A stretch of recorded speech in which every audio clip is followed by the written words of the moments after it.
We're not ready. We're not ready.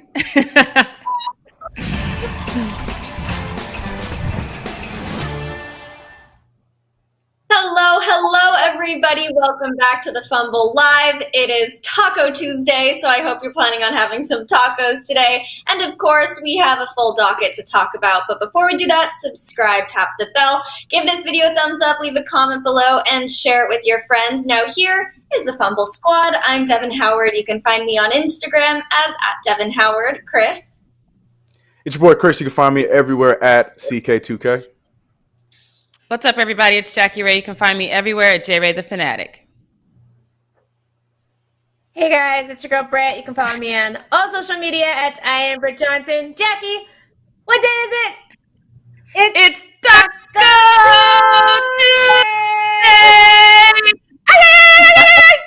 Tuesday! Chris is like, oh my God, is this going to be a thing? Chris's face is just the whole mood right now. He's like, we've been 2 weeks in a row now. Well, I just feel like it's disrespectful because we don't even know if LeBron's getting his tacos, and you guys over here celebrating. We don't even know if LeBron getting his tacos. On Taco Tuesday. If he's not, okay. Thank you, Britt. Oh, Thank you. All right. Chris over here pretending like he don't know what it is. Stop it, Chris. You know but he said he didn't get his chefs. He said he didn't get his chefs. So I just feel like it's a little disrespectful to LeBron. That's all. Do you need a chef to make a taco? He needs his chef for his kind of tacos. No, you need a LeBron tortilla bougie. and some lettuce. He Nah, doesn't see, put a lot on his tacos. we need tortilla and lettuce. LeBron need all his extras. You know, Guacamole. I feel like as long as we're all eating enough tacos to like supplement for the fact that LeBron may not have tacos today, I think that that's okay. You know, so we just all have to do our part. We all have to help. So yeah, come on, Chris. Get on the right team here. Be on the right side of history, buddy. Disrespectful, LeBron. Be in the negative Nancy today. Jeez. I'm just trying to defend LeBron. Until I know LeBron's getting his tacos, I will not be saying Taco Tuesday. That is not even your job. It is not your job. Go talk to your man Austin Rivers and find out what's happening. No, he's fired. Yeah. We'll talk about that later. He's fired. No, we'll talk about that later. Austin Rivers got fired. Steve is getting him the tacos. I have full faith in Steve. Don't sleep on Steve. Right. I'm sneaking some tacos in for sure. Right. We can speculate about the bubble all day long, but I think we should get into some actual bubble news. And I'm dying to hear about Austin Rivers and his termination from the Fumble. So let's jump right in, okay? Let's talk about the bubble and how the coronavirus tests are going. So the NBA announced that their most recent round of coronavirus testing produced 0 positive results. So that means out of 346 players, no one was diagnosed with COVID, which is great.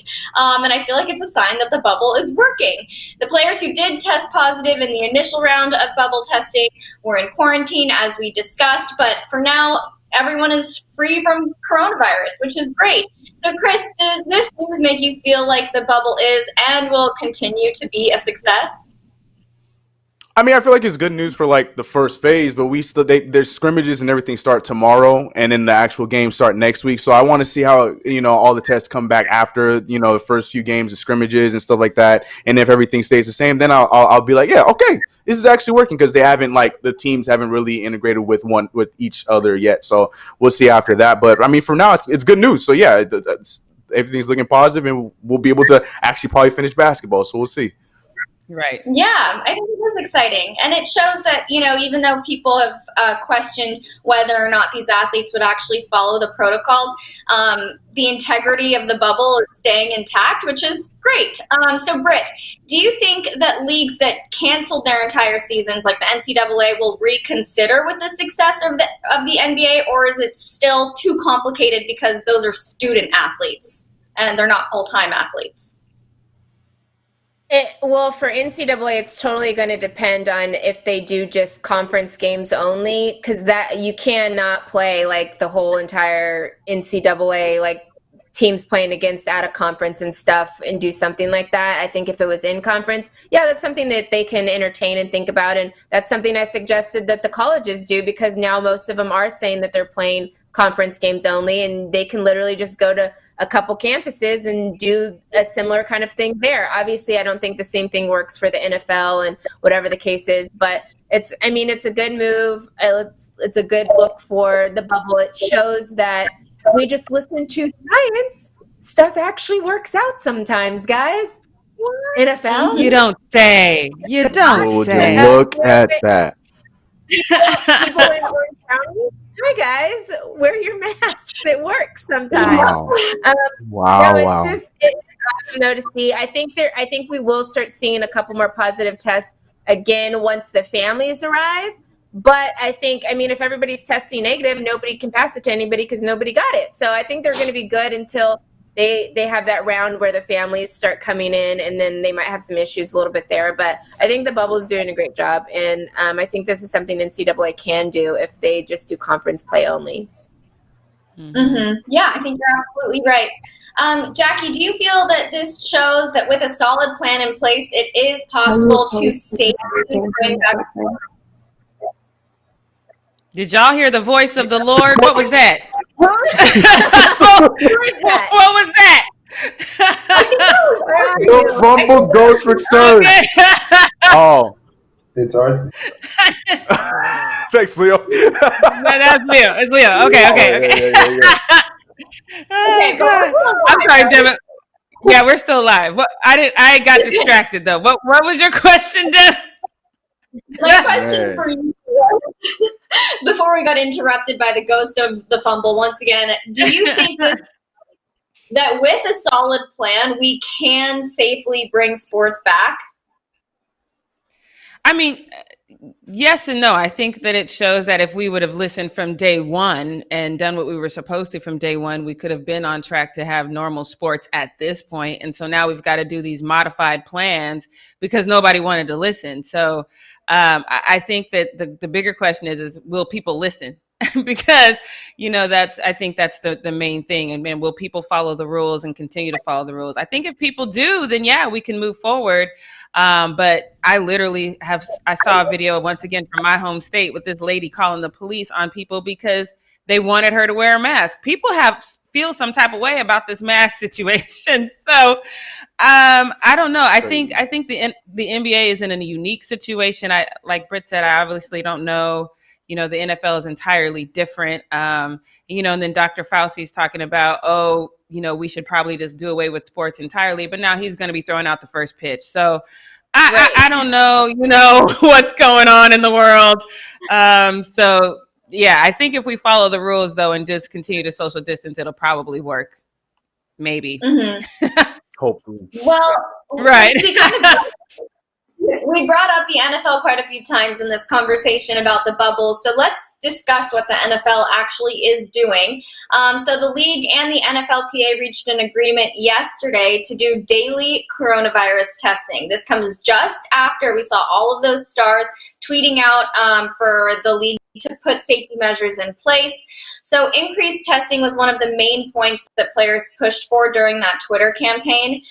And during the first 2 weeks of training camps, they've decided that they'll conduct daily coronavirus tests. If the positivity rate among players is above 5%, they'll extend that testing for 2 more weeks. If the positive results are less than that, they'll move testing to every other day. And then if anybody does test positive for coronavirus, they're going to be out for 10 days. And then depending on how many negative consecutive results they get, they'll be able to come back in after a certain amount of time. It was just a lot of information that I didn't feel we needed to go into right now.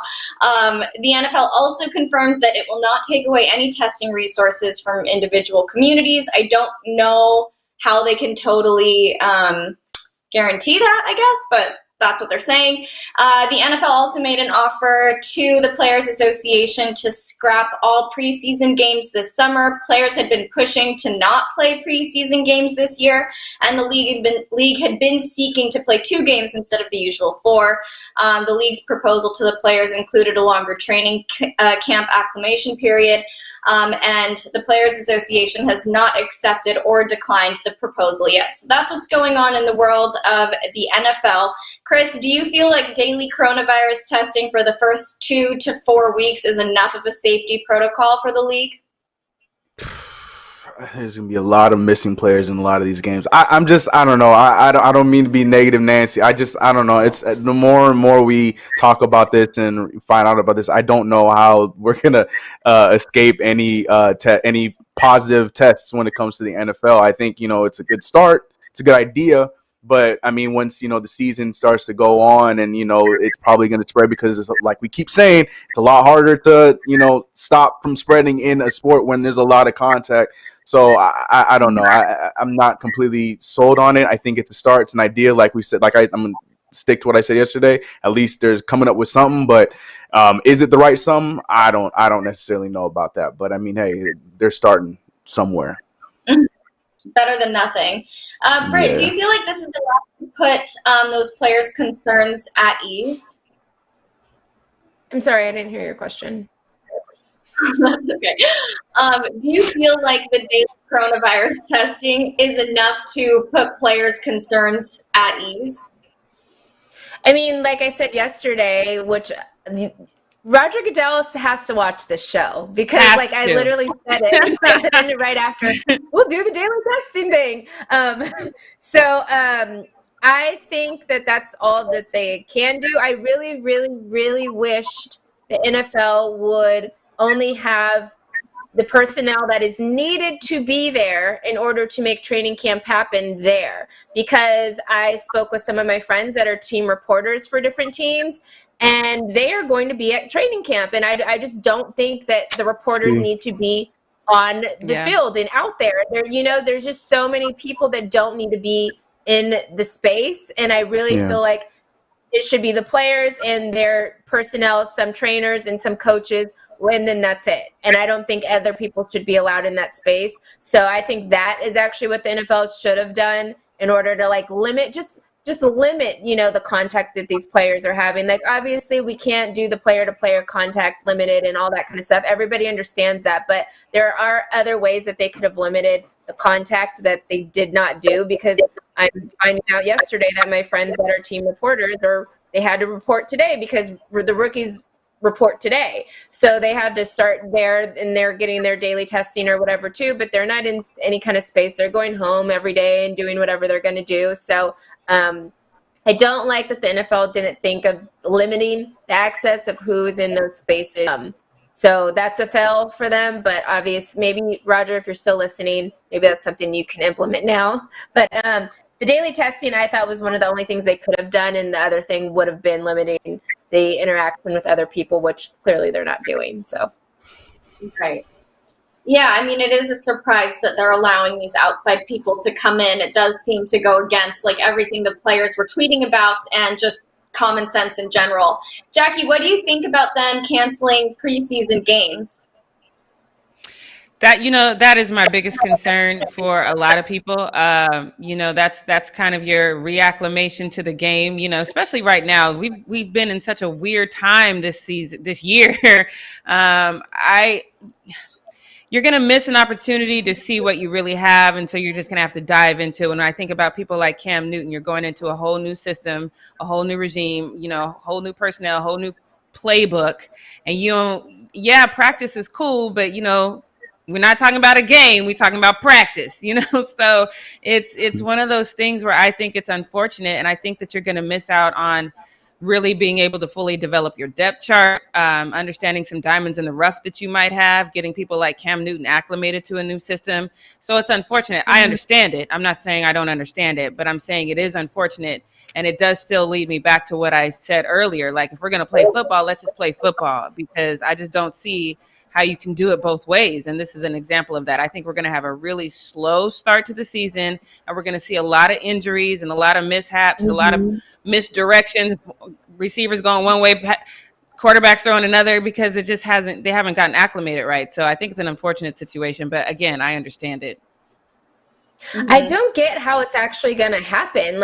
We know that football cuts happen because of preseason. Obviously, it's going to be interesting because Hard Knocks this year is going to be an LA one, so it'll be the Chargers and the Rams doing the Hard Knocks. And I really want to see how the coaches decide who makes that 53-man roster or not. It's crazy because, as we know, Ben Simmons is the perfect example. You could do a lot of cool stuff in practice that you to win a game. And there's so many guys that have the game, they always talk about game speed. What's your game speed? Some guys can run a fast 40 time, but then their game speed's a little slower. So like to not see these guys actually play football is going to dramatically change how they decide who they cut and keep. Like this is going to be crazy. I don't even understand how this can happen. Like they're not even, and they can't scrimmage with other teams. They took away that part too. So usually they have scrimmages with some other teams too, and they're not going to be able to do that. I have no idea how these coaches are going to decide who makes that roster. I feel bad for all the guys drafted this year, honestly. I feel bad for the coaches too, because now they have to watch a bunch of highlight reels from practice to try to figure out. Like it's going to be difficult. This is a bad thing for everybody all the way around. Again, I understand it, but it's super unfortunate. Yeah, it seems like it's going to definitely affect the regular season, and it's an interesting move, definitely. Let's get into the final need-to-know news story. Charles Barkley and Draymond Green were forced to discuss their feud on TV. They were paired up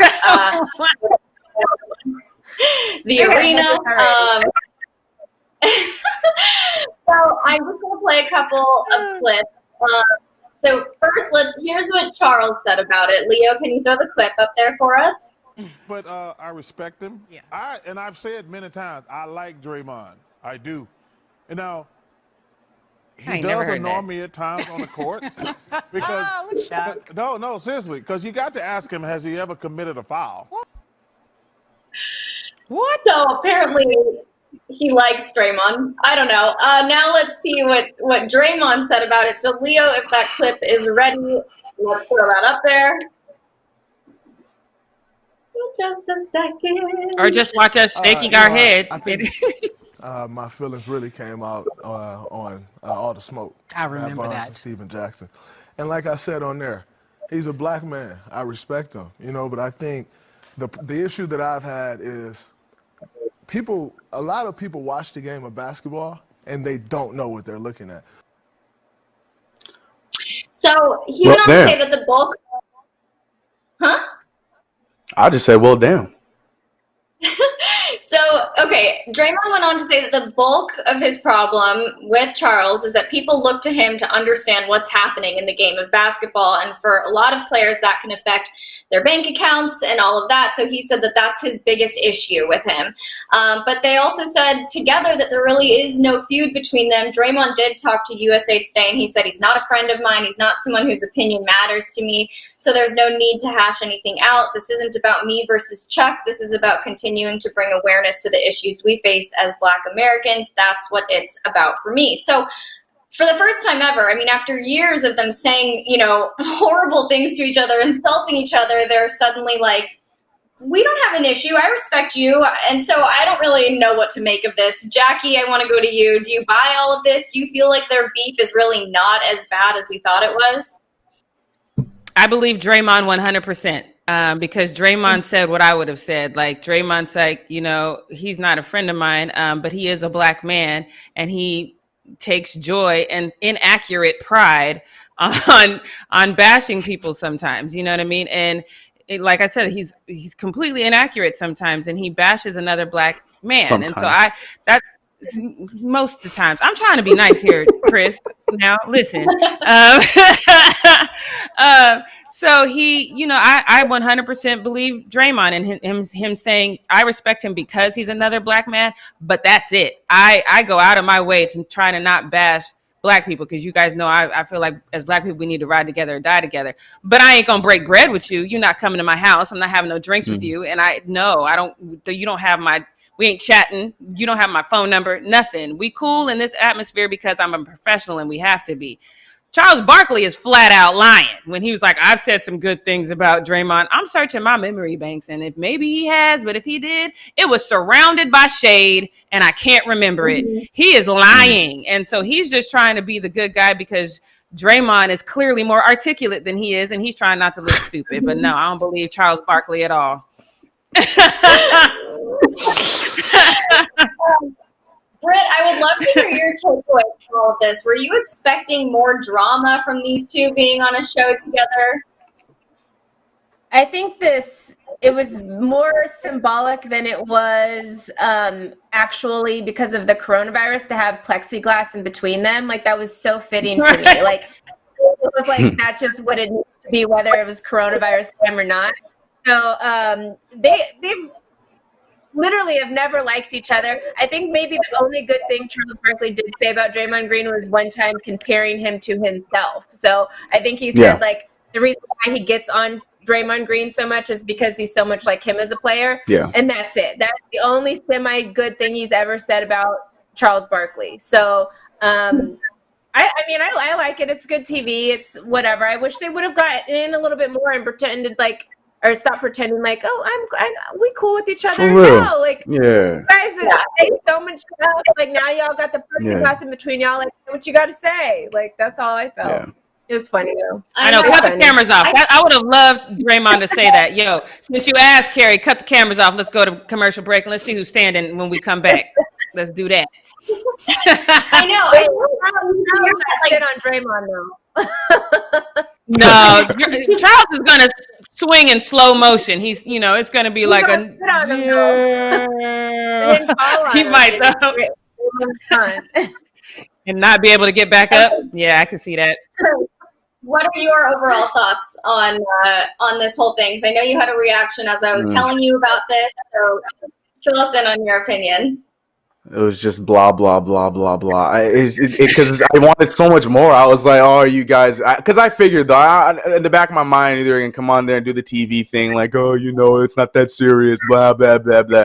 So then my attention went away from the beef because I'm like, they're not going to address it on TV. And it went on to the fact that Draymond Green looks just as retired as Charles Barkley for somebody who's still in the NBA. That's all I could pay attention to. He did not look like somebody that's still playing the league. I'm just saying, that's all I took away from it. Right, but said that in Charles Barkley's voice. Look, I'm not gonna give him any ammunition because I'm upset with him. Like, because like Jackie said, at least Draymond kept it real. But then Charles Barkley over there trying to do the political thing on TV. Like, I was so disappointed. Though. To an extent, at least. I thought he did. He said that on USA Today. He didn't say that in front of the camera when Charles was sitting right there. No, I mean from the point of saying, for the point of saying that, he's a black man, I respect him for that, and not only, he said that on the show. That was what he saw on the show. I mean, he went into more detail on USA Today. You're 100% correct about that, but at least he still kept it real by, saying like, yeah, I'm cordial with him, but that ain't my guy. Black, right. That's what I'm saying. Look, I said this was a boring beef on TV. I'm trying to find something, but like all I could see was just every time they did a close up on Draymond. I'm not reaching for anything. It was boring. I said it was trash. Like it was. That's what I'm saying. I was just blah blah blah on the TV screen. I just couldn't stand how like Draymond looked just as retired as Charles Barkley did. I'm like, come on, dog. I don't like that shade because Draymond's suit at least fit. Charles Barkley looked like he got his from J.C. Penney's on the way in. It was terrible. I don't know. It was anticlimactic. You would think that with these two 100%. On a show together, right next to each other, there would be a lot more that happened. But it was very like prim and proper, which is not what you would expect out of these two. So I'm with you. I'm with you 100%. Yeah. Well, on that note, you guys, let's wrap up Need to Know News. And Chris, you can take it away. Yes, guys, it is time for the post up. With your boy Chris, quarantine edition. Yeah, like we started the show. I didn't want to mention it. I wasn't going to bring it up, but I have to bring it up, okay? Because, I found some very upsetting news from our former bubble correspondent, Austin Rivers. I found out he's attacking us, okay? We were using his footage. We were talking in the ear, like he was telling me everything. To then find out that he came after us, and now he was trying to take our money for using his foot. Like, Austin, you're fired. So look, I don't want any of your updates. Okay, I'm gonna go to your teammates. Let's see what Eric Gordon has to say. Or hopefully James Harden, now that he's in the bubble, maybe he might say some stuff. Austin Rivers, I'm moving on from you. You're fired. Okay. so disappointed in you. I believed in you. I wanted my Steve updates. Nah, I can't even look at you, Austin. Ugh, even though I'm gonna talk about you later in the show, but that's neither here nor there. Starting from the top, we will be talking about Tobias Harris, who has been my favorite player in this bubble for sure. And the thing is, he had his media availability, and he kept it very brief and to the actual point and what was really important. And in honor of him, I won't say any more. I'm going to leave it to Tobias Harris. Tobias Harris, take it away. So Russell Westbrook, we saw, collaborated with the NBPA to create those social justice shirts for the players. I know that you showed your support via some social media accounts. I'm just wondering if those shirts are something players plan to wear during warmups, or if there is a plan for those, or if you'll be involved in any way. Nothing against the T-shirts, but we want to make sure that Daniel Cameron will arrest the cops and the officers involved with Breonna Taylor's death. And, that's all I got to say. Thanks, That's going to be my answer for every question. That's right. For Daniel Cameron to step up and to do what's right. And that's the only message I got today. I appreciate everybody. Thanks. Thanks, T. He was out. So I'm telling you, that man came out of that. That was so dope. That man came out of barbershop ready to go. Yeah, Tobias Harris been killing it. I had so much respect for that. We had tons of other players and people that were showing their support to that, because like we've been saying, like, how are you gonna keep the what's actually important relevant in the bubble while we're focusing on basketball? And Tobias Harris right there is leading the charge in that, because that was very, very, very well said. And it was a whole total of 59 seconds. And I loved every second of it. So shout out to Tobias Harris for that. He's been killing it. And another team that's been killing it that we've mentioned already is the Raptors. You know, the Raptors came in with their big old buses that had Black Lives Matter right there on the bus. And, you know, they've been, very, very vocal on their feelings on it, the warm-ups and all kinds of stuff. They've been going in on it. And speaking of one media availability to another, the Raptors are they like our Fumble banner in the background. The Raptors have this going on with them where they have Black Lives Matter on it, along with the Raptors and We the North and their sponsorships and stuff like that. And like I said, the Raptors are doing a great job at making sure that they are keeping it in your face and making sure that you remember what is really real. So shout out to Raptors once again. They're swinging for 100 right now. They're killing it on that. So good look from the Raptors on that. Moving on to some other shenanigans going on in the bubble. And initially, when I saw the picture posted, we're going to show in a little bit, but when I initially saw a picture posted by Paul George, I thought it was just that. Paul George just showing off that he's a great fisherman. There's a lot of people talking about Paul George being the best fisherman in the league, rah, rah, rah. But I looked into this, and this is some drama. This is some real classic, like, back and forth going on with this whole fisherman competition. Now, we've seen videos of PG going out with his teammate Montrezl Harrell, and they're fishing together. We've talked about other players that have been fishing and whatnot, but it looks like there's a bit of a competition going on between the players in the bubble. It all started when oh my goodness, his name is escaping me. Ex-Clipper, Jerome Robinson. He went out there and he was showing off that he caught this big fish. If we can get that first picture up, he caught, that was a big one, and he was out there showing it off on his IGs, like, yeah, look at me. And this is literally just when they got to the bubble. Everyone's like, oh my, like, all of his comments coming from players like, oh my God, what am I looking at? That's intense. That's serious. So then that triggered a fire in Paul George, and he went out yesterday and he decided to one up his, well, he never was teammates, but the ex-Clipper Jerome Robinson, letting him know who's the real chief in these parts. And then he posted this picture of his fish, and you can see the face, like, he's serious. Even added Jerome Robinson in the story. So we're gonna see if there's gonna be a response. It's just all kind of crazy drama going on. We've seen the responses from PG on Twitter talking about, oh snap, look at PG, oh my God. One dude's like saying, oh my God, that fish is the size of his torso, rah, rah, rah. So look, there's all these kind of little dramas stemming inside the bubble. So Austin Rivers, I don't need you, okay? I'm gonna find my stuff on my own. Austin, I'm still mad at you, Austin. I trusted you. I was so excited to have somebody on the inside, and he let me down. Damn it, Austin. Moving on to another little bit of a conspiracy going on. It's not really a conspiracy. It's a thing. But for those like Disneyland or Disney World veterans, you guys know about the hidden Mickeys.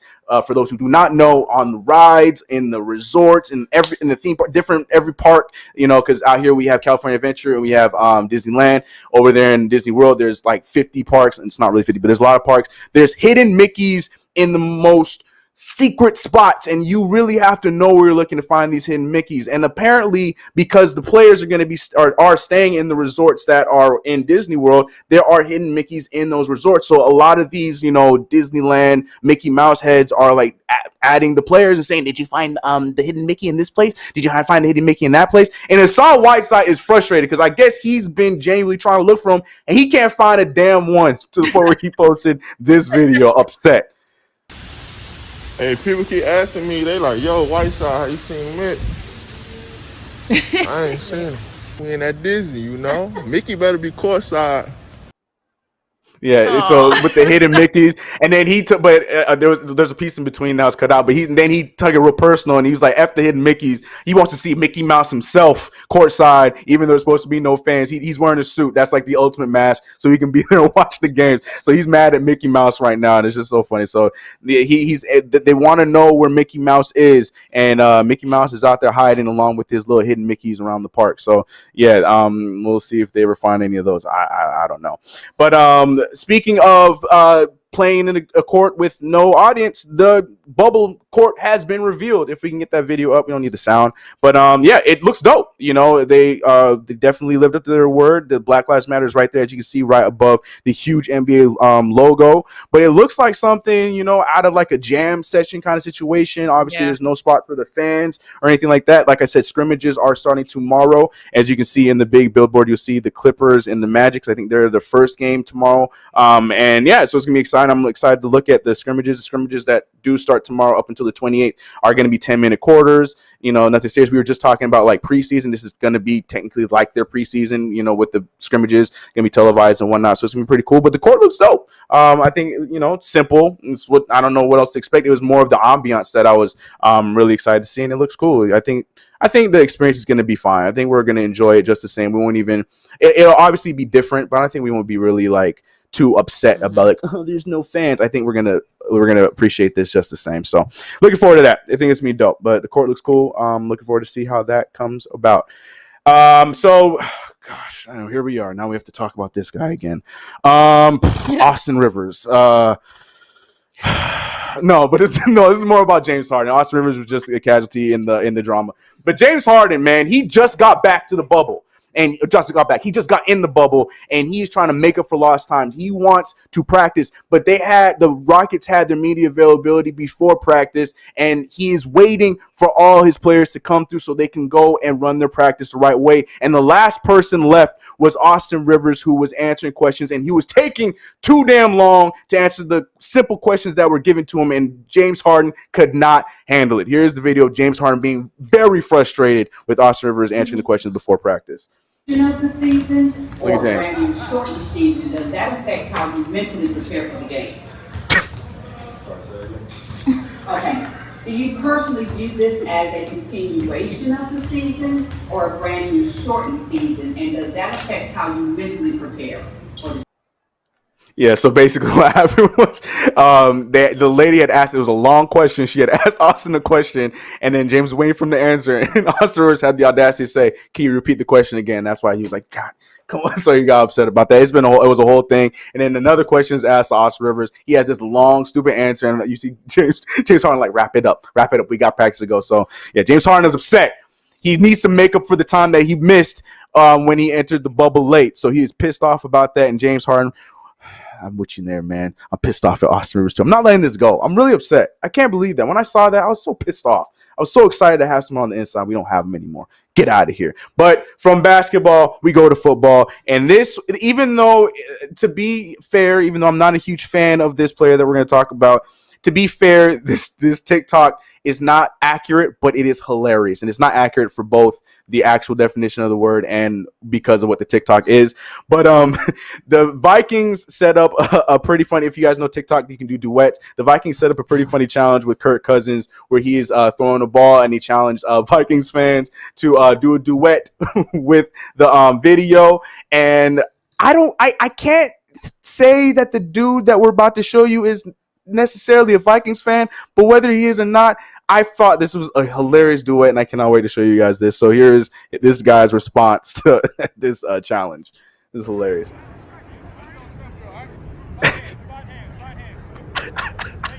That was good. Oh yeah, you like that? I thought that would have been great if that was Mitch Trubisky. That would have been top. That would have been top notch. But no, I'm here for any kind of Kirk Cousins shade. But I thought that was hilarious. Well done by that guy. Of course, the salty Vikings fans were in the comment section upset. Excuse me, Kirk Cousins is one of the most accurate quarterbacks. Now, shut up. You missed the joke. It was funny. Move on. Yeah, man, I was gonna show some of the comments. I'm not wasting my time. Anyways, we're going to be giving some. We're going to talk about this later on, and I want to go into more detail about that later. So I'm gonna let the ladies take that one over. But I do want to give a shout out to Alyssas Nakin, who was the first MLB ladies MLB coach in the league, and she was sitting at first base doing her thing. She responded later on Twitter that she was nervous, but she did not look it. She went out there, she killed it, she did a great job. They called the game. If we can hear them talking about her right here. But shout out to Alyssa. Huge news. Like I said, we'll talk about it in more detail later, which I'm excited to hear about. But this is dope. I'm a fan of this. Like I've said it, whether you are a girl or guy, if you are qualified for the job, then you need to get the job. So I'm a fan of this. I love this. Don't watch much baseball, but I love the news. It's good feels, good story. We'll talk about it again later on in the live, and I'm excited to hear about that.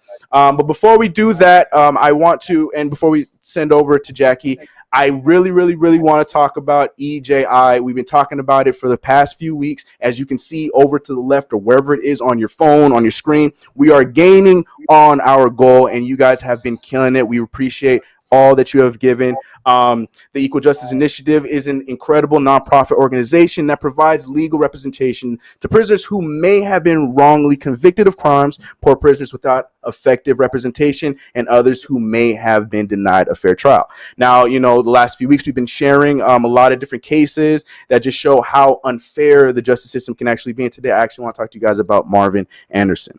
Now, on July 17th, 1982, a young woman was raped by a black man whom she said was a total stranger. After she reported the crime, a police officer singled out Anderson as a suspect because the perpetrator had told the victim that he had a white girl, and Anderson was the only black man the officer knew who lived with a white woman. At trial, the victim testified in detail regarding the assault and again identified Anderson as her assailant. The serology work completed by the Virginia Bureau of Forensic Science was very uninformative. From the very beginning of the case, people in the community became aware that the actual suspect was probably another black man by the name of John Otis Lincoln. The bicycle that had been identified as being used by the assailant was identified by the owner, who said that Lincoln actually stole it from him approximately a half an hour before the rape. Now, fast forward to 1988, John Otis Lincoln came forward and admit to his involvement in the crime in an effort to clear Anderson. Lincoln confessed and offer details of the crime under oath and in open court. But nevertheless, the same judge who presided over the original trial refused to vacate the conviction. Now, after many requests for DNA testing were denied, they finally agreed to do it. And on August 21, 2002, Virginia Governor Mark Warner granted Anderson a full pardon. Now, mind you, by this time, Anderson had already spent 15 years in prison and had 4 years on parole fighting to prove his innocence. And this is why it is so important for organizations like the Equal Justice Initiative to be around to help men like Marvin Anderson. So if you guys want to be a part of the movement, please hit the link in the description below. Send your donations. You can definitely go over to eji.org, and super chats work just the same. Like I said, we were very close to this goal. It is all going to a place that is doing things like this and helping people out like Marvin Anderson here. If you guys want more information, definitely go check out eji.org. And so please donate. Everything's appreciated. Thank you. And that is my piece. Oh, Devin. There you go. Could not hear you for like 2 seconds. Devin. We hear you. You're with us. We got you now, though. We got you now. Yes, we can. Yeah, we can hear you now.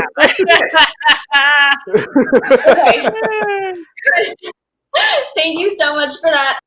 You guys, if you want more information, eji.org, but then of course, donate, super chat, whatever you can, it all helps, and it's going to something so wonderful. Now, Jackie, tell us what we not gonna do. Hey. All right. I love it.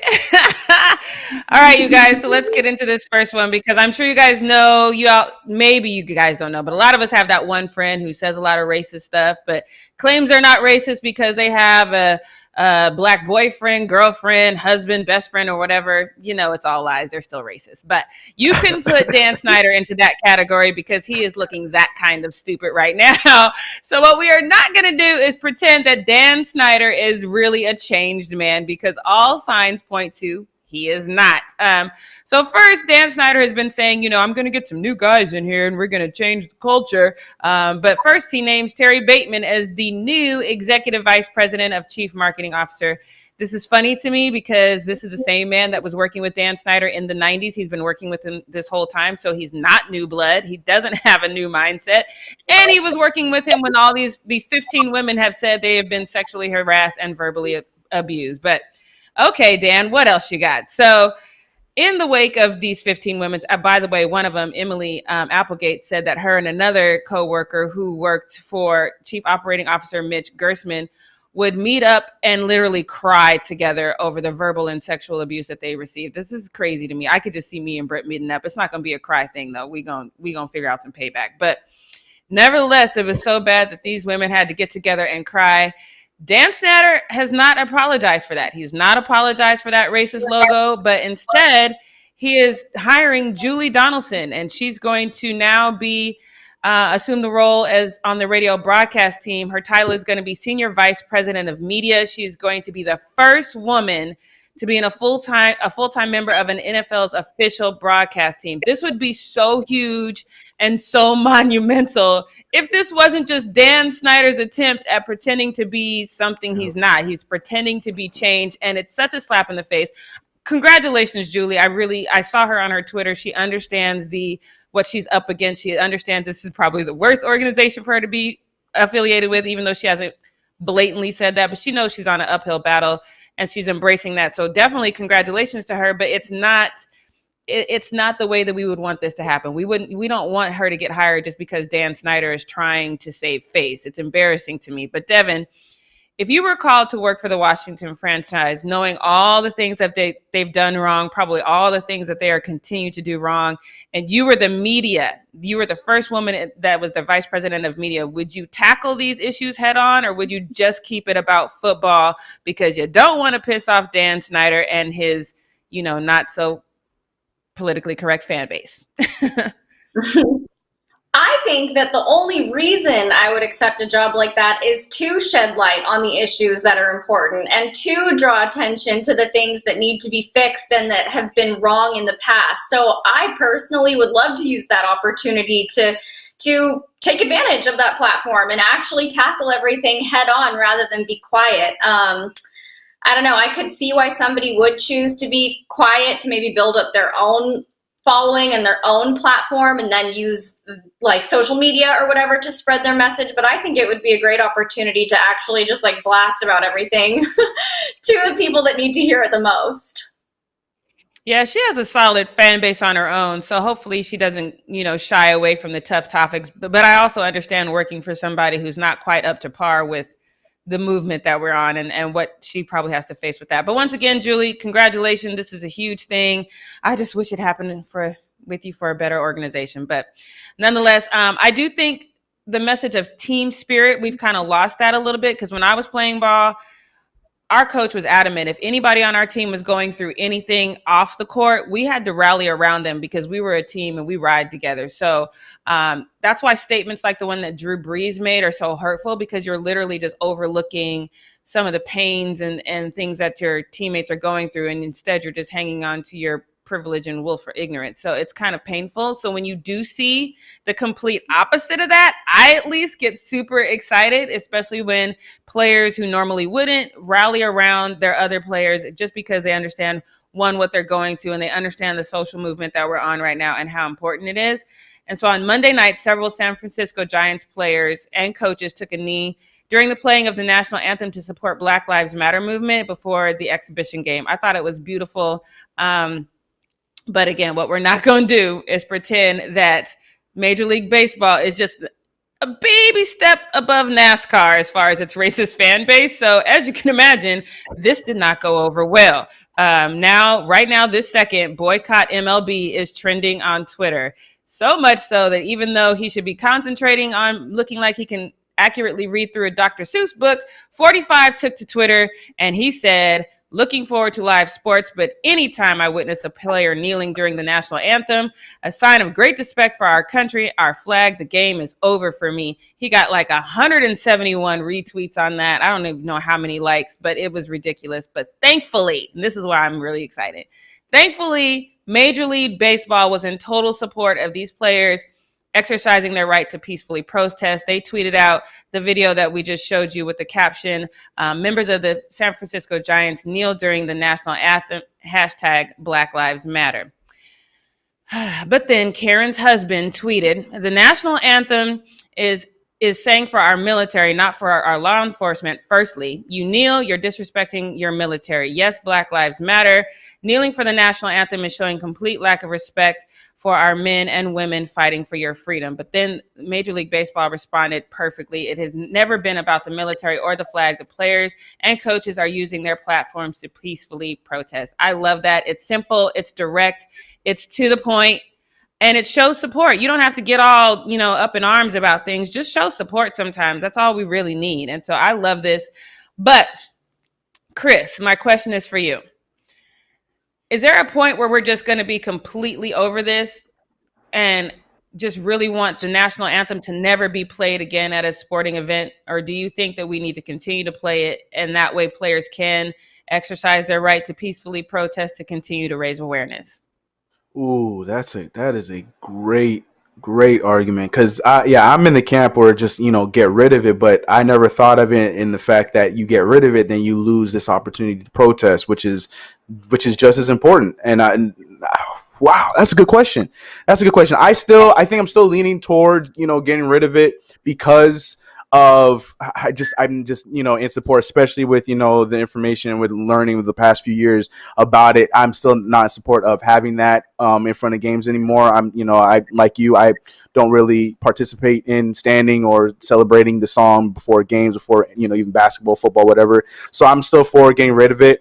But the fact that we are getting, like you said, baseball players that are now kneeling and showing their peaceful protest against it, that is powerful, and we wouldn't have that moment if it was gone. So, man, I don't have an answer. I think either way is a good thing, because I don't think we would argue if it did get taken out altogether. I don't think anybody would be upset about that. But in that same breath, man, that's a good question. I don't know. I hate to not have an answer for you, but I really don't. I think both sides are something that we should be okay with. Have the option to protest on it while the song is playing, or get rid of it altogether because it needs to be gone, because it is not a song that represents us all. Yeah, that's a good answer, actually. Sorry for no answer. No, that's actually a really good answer. It should be okay either way, but let us know what you guys think in the chat, and get ready, because now it's time for Britt Takes. Britt Takes. All right, so this Britt Takes is actually combining a little bit of what you talked about, Jackie, with having a first woman doing something in sports and with the San Francisco Giants. So history was made on Monday, and I am here to show all my support and love for Alyssa Nakin, who became the first woman to coach on field in an MLB game. Now, Alyssa was hired back in January, and unfortunately, I had spoken with several players that played baseball, both for the Giants, had won World Series, played literally 15 plus years, and they were actually extremely negative about that moment. They told me that they would never listen to a female with baseball because they don't know what they're talking about. They usually don't even like having coaches and GMs that didn't play themselves. So why would they listen to a female who definitely has never played? And it was just the negative energy that I got from that moment was just like beyond me. Because obviously I'm a female that works in sports. And I've seen all of this kind of stuff time and time again. Later on, I'll tell you a quick little story that I had actually that had to do with the Giants. But getting back to Miss Alyssa, I thought it was amazing. She is 30 years old, and she started actually working for the organization back in 2014. And like I said, in January, she became the first woman in the majors to hold a full-time coaching position. As you saw in the video with Chris, that Chris had posted earlier, she was coaching first base, which I don't know about you guys, but to go from the home plate to first base to second base to all that kind of stuff, they do the same stuff in softball. So the same situation happens in softball. So I don't see how you need to know how to tell somebody to run or not. And that's a totally different thing in baseball than it is in softball. It's not. And actually softball steals bases a lot more often than baseball players do at the college level. But with baseball or softball and stuff for women, like, after they play in college, at that point, they can be a part of Team USA. But then after that, there's like really nothing. There's no professional level for them. Not overseas, not really anywhere. They're just kind of done at that point. And these women do go into coaching in college. I know she was at Sac State, I believe, for a little bit there before coming over here to the San Francisco Giants. And so, that's just like, I mean, who wants to get stuck in like, okay, well, I can coach softball at the college level, but I can't go on past then because there's no majors for softball? No, like this woman knows what she's talking about. She got the job and she's been doing a great job so far. Like this was her first game participating in, but she's been with the team since January. Back in February, she had actually spoke to the media about this new position and her ability and said this, if you want to throw the quote up, Leo, if you have it. I feel like it's my job to honor those who have helped me to where I am coaching. I never saw it.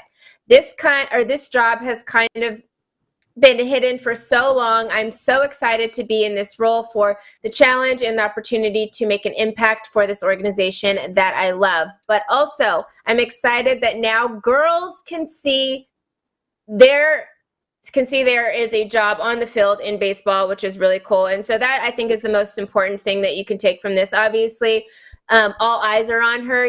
She's in a place where I know us women go through very often where I never feel like I am just representing for myself. I feel like I'm representing for all female sports reporters. So every time I speak, it's not just, oh, Britt said something wrong. No, it's women don't know what they're talking about. And I've always taken that very seriously. That's why I'm so passionate about what I talk about and what I say. And I make sure I'm as accurate and I'm as knowledgeable as possible, because being a female, if you are not up to par and not know what you're talking about, you represent all females to guys, because they don't just assume it's one person. I mean, Stephen A. Smith has said wrong things, so everybody, Skip Bayless has said something wrong, but that's just one moment that they said something wrong. But for women, it's across the board. Oh, that's because women don't know sports. I see you guys say it in the comments very often, and it is a hard place to be in, and not only in that moment of it, but I remember the first time I went into a locker room it was baseball. It was actually the San Francisco Giants. And I walked into that room, and prior to that, I had only done college games, and all of you guys know they just have select players come out to the press room and you interview them there. You don't go into locker rooms in college sports. And up till that time, I had only done college. So at that moment, I didn't know I was walking into a locker room. But when I walked in there, obviously everybody's naked, and just the cat calling and all this stuff, you see guys swinging their things in front of me. Like, it is a very intense, uncomfortable situation to be in. Obviously, Washington's team, all the women that just announced all this stuff, women go through all these sexual harassment stuff daily. It's like a thing that is a constant thing. So to even be put into a position to now coach and stuff, and then have maybe situations like that happen. I don't know the Giants locker room now. I hope it's changed since I've been in that locker room, but I remember being a reporter and being in that locker room and it being a very uncomfortable situation. So this is not only huge for just for being a coach, but just for women working in sports in general. Like, obviously, we know Becky Hammon was up for several jobs for a head coach this past year, didn't get them, but I know it's coming. Becky Hammon's getting her head coaching job. But and then obviously San Francisco 49ers having, a female join their team last year as a coach, actually paid for her first season as a coach and stuff. There's little moments happening. I think they're amazing. So this was huge. And I just wanted to use this time to kind of like shout her out, because I know as a woman being in sports, it is not easy. And especially her position as being a coach, and hearing what I heard from the people that I know that played baseball and them saying, I would never listen to a female. I just know she had to go through little bits of that. Like, whether, I'm sure the Giants, because she's been around the Giants organization since 2014. So I'm sure she hasn't had to go. Now she doesn't have to go through that much. Maybe the players do respect her and stuff already. So I'm not calling out the Giants saying they're doing anything wrong in the situation, but I just know being a female working in sports and the stuff you have to go through, and then now having to be in a leadership position where people have to listen to you is in and of itself crazy. So shout out to you, Alyssa. Congratulations. Jackie, my question is going to be for you. Do you think her being put in this position to be the first on-field coach for baseball is something that we could look forward to seeing? Because I know she said in her post, more women, this gives girls opportunities to be that. Or do you think this is just going to be a one-off and we're not going to see another female in baseball for a long time?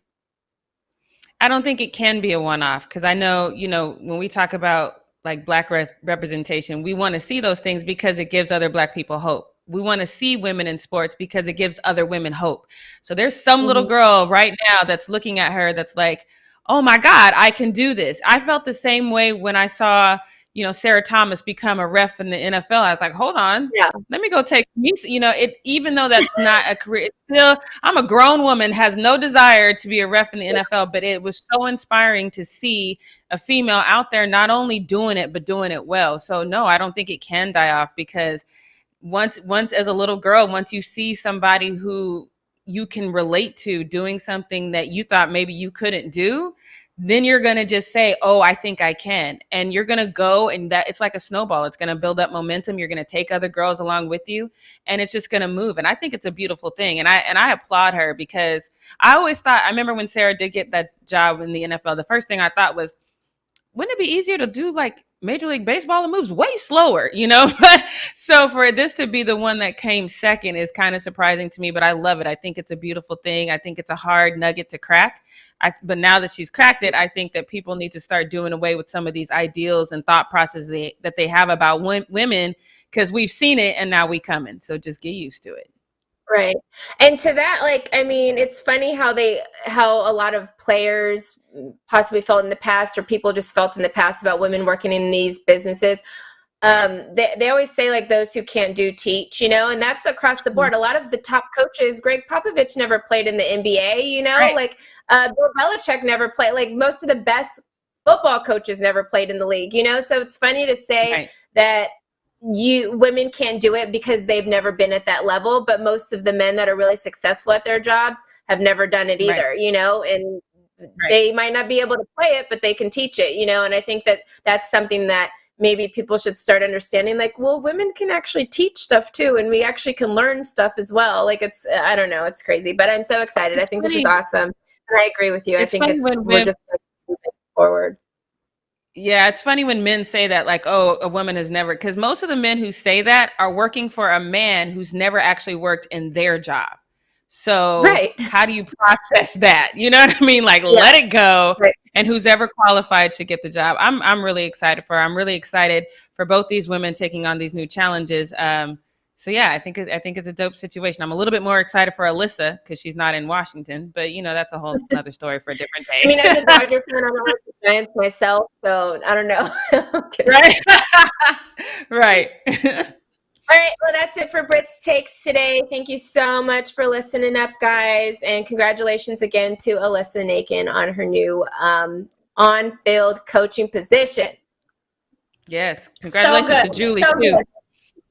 And Julie, we got your back, Julie. So if you have to over there, we're coming. Yeah, yeah. Don't worry, we'll come to Washington, no problem.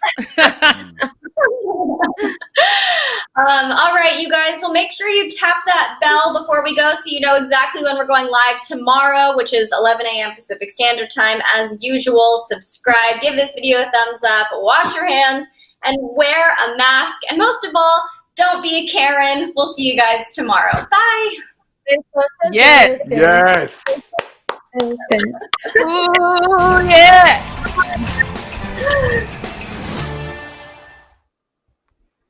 Are we going to get the voice of the Lord before we go?